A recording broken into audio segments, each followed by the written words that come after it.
So I have Italian sausage, so I figured we could cook an entire meal using Italian sausage in the air fryer. So if you want to see how to do it, let's go spice things up. These are the ingredients I'm using. I'm using Italian sausage, some yellow squash, onion, carrots, and potatoes.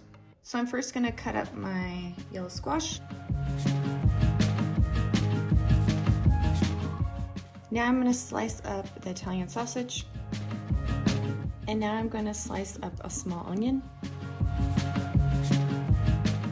And now I'm gonna slice up some potatoes and then throw some baby carrots in.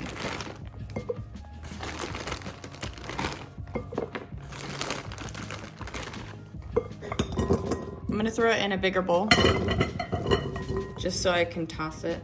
Now we're gonna add avocado oil and 2 packages of this dry onion soup mix.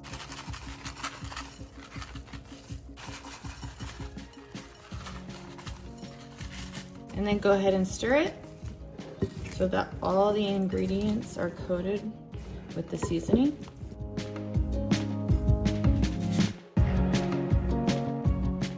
And now I'm gonna add some garlic powder and crush some salt and pepper.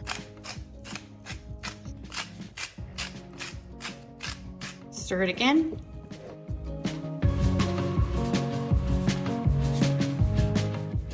And then put it in the air fryer basket. Into the air fryer it goes. We're gonna cook it at 400 degrees for 15 minutes.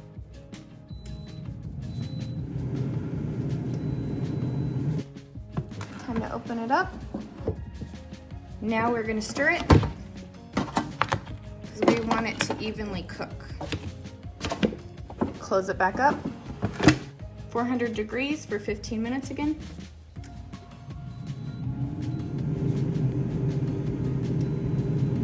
And then let's see. That's looking really good. So at this point, I usually check to make sure it's fully cooked by stirring it. If the potatoes need to be in a little bit longer, sometimes I throw it in for another 5 minutes at 400 degrees. But if it all looks fully cooked, then it is done and you can eat it. I hope you enjoyed this video. Thank you guys so much for watching. Bye, and see you in the next video.